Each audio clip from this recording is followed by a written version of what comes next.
अहम खबर election commission ने खैबर पख्तनख्वा में सेनेट इलेक्शन का हुक्म सानी मुलतवी कर दिए। हुक्मनामा जारी। इलेक्शन कमीशन का हुक्मनामा 2 सफ़हात पर मुश्तमिल है। स्पीकर खैबर पख्तनख्वा असम्बली ने नोटिफाइड अरकान से हल्फ नहीं लिया है। खैबर पख्तनख्वा में सेनेट इलेक्शन के इलेक्टोरल कॉलेज नामुकम्मल है। मेरे मुकाम वफाकी वजीर हमारे साथ मौजूद है। बहुत शुक्रिया सर आपके वक्त का। सर, इलेक्शन कमीशन ने खैबर पख्तनख्वा में सेनेट इलेक्शन का हुक्म सानी मुलतवी कर दिया है, इस पर क्या कहना चाहेंगे आप?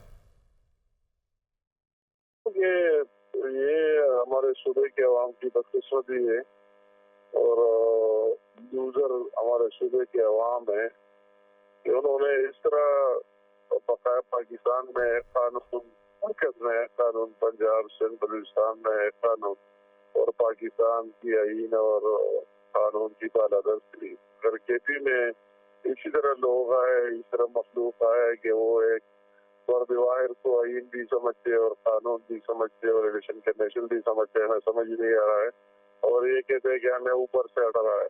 तो फिर तो इससे बेहतर होता है कि इस सूबे के लिए कोई इस तरह आईन कानून खुद बनाते पार्लियामेंट और इसके बगैर और फिर उस पर अमल करते।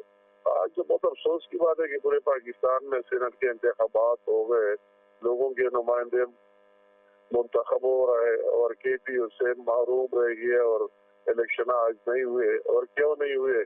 एक जद और अना की वजह से, एक कानून शिकने की वजह से, अदालत को न मानने की वजह से। तो मैं कहता हूँ यही काबिल अफसोस बात है हमारे सूबे के अवाम के लिए कि इसी तरह लोग उस पर मुसल्लत है कि वो ना आईन का ख्याल करते हैं, ना कानून का ख्याल करते हैं और ये वो हजम नहीं कर सकते। आखिर में होना है इन रिजर्व सीट्स वालों से जो आईन और कानून के तहत आए हुए, उनसे वोट भी लेना है, हल भी लेना है और इंतखाबात भी कराना है।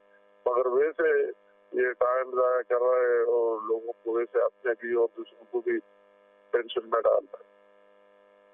अमीर मुकाम साहब, बहुत शुक्रिया आपके वक्त का। वफाकी वजीर हमारे साथ मौजूद है। राजा खालिद माहिर कानून ने हमें ज्वाइन किया है। राजा खालिद, चूँकि अब देखा हमने जैसे कि खैबर पख्तनख्वा में सेनेट इलेक्शंस मुलतवी हो गए हैं, तो इस पर कानूनी राय, कानूनी नुक्ता नज़र क्या है? इलेक्शन कमीशन का जो ऑर्डर है आज का, वो बिल्कुल कानून के मुताबिक है, आइन के मुताबिक है, रूल्स के मुताबिक है। होना ये चाहिए था कि ये लोग जो केपी के असेंबली में रिजर्व सीट्स पे मुंतखब होके आए हैं, तो इनका ओथ लिया जाना चाहिए था, चूंकि नोटिफाई हो गए और उसके बाद पेशावर हाई कोर्ट में जब काफी दिन तक ओथ नहीं लिया गया इनसे, तो पेशावर हाई कोर्ट में इन मेंबरान ने रिट फाइल की। तो उस पे बिल्कुल एक क्लियर कट फैसला आया पेशावर हाई कोर्ट का, जिसमें वाज़ेह डायरेक्शन दी गई स्पीकर असेंबली को, सेक्रेटरी असेंबली को कि इजलास बुला के इन लोगों का ओथ लिया जाए।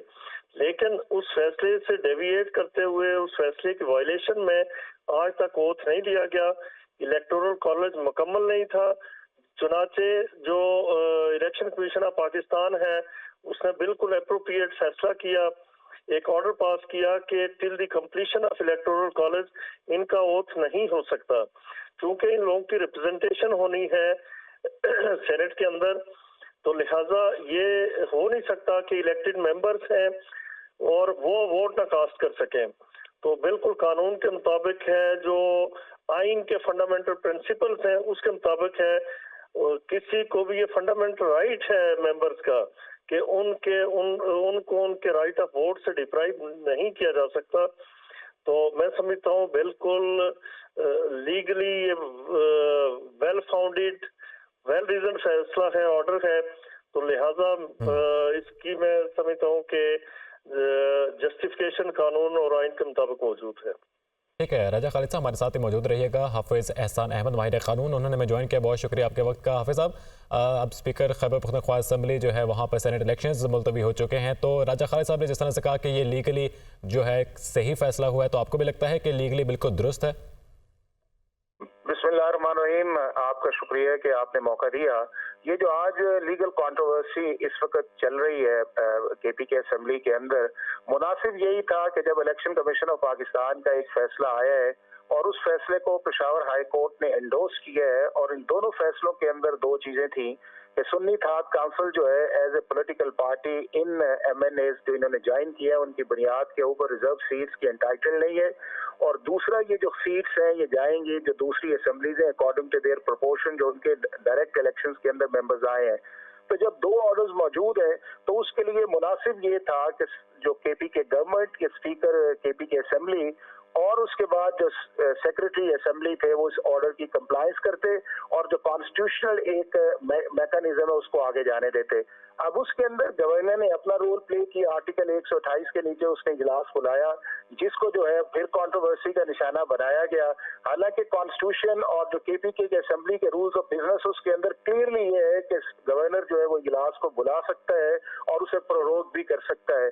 बट चूंकि ये था कि इन दोनों जजमेंट्स के लिए टाइमिंग बड़ी इंपॉर्टेंट थी, चूंकि आज 2 अप्रैल था, तो इनका ये ख्याल ये था, मेरा ख्याल है कि गवर्नमेंट का और केपी के असेंबली का, कि किसी तरह 2 तारीख को गुजारा जाए ताकि ये लोग इनसे ओथ न लें और जब ओथ नहीं होगा तो ये वोट नहीं कास्ट करेंगे तो हमारी जो सेनेट की सीट्स हैं उनकी तादाद जो है वो बढ़ी रहेगी। लेकिन मैं समझता हूं कि आज जो इलेक्शन कमीशन ऑफ पाकिस्तान ने बड़ा प्रोएक्टिवली एक लीगल और कॉन्स्टिट्यूशनल फैसला किया है और वो in accordance with article 51, 106, section 104, rule 91, 92, 93, 94 के मुताबिक है कि अगर लीगल ऑर्डर्स मौजूद है और एक प्रोसेस जो है उसकी एंडोर्समेंट पेशावर हाई कोर्ट ने कॉन्स्टिट्यूशनल कोर्ट कर दी है और उस फैसले को सुप्रीम कोर्ट ऑफ पाकिस्तान ने सस्पेंड भी नहीं किया हुआ, तो ये कंप्लाई विद था कि इस ऑर्डर को ठीक है, कंप्लाई हाफिज एहसान साहब, बहुत शुक्रिया आपके वक्त का। कर दे। राजा खालिद माहिर कानून हमारे साथ मौजूद है, बहुत शुक्रिया आपका।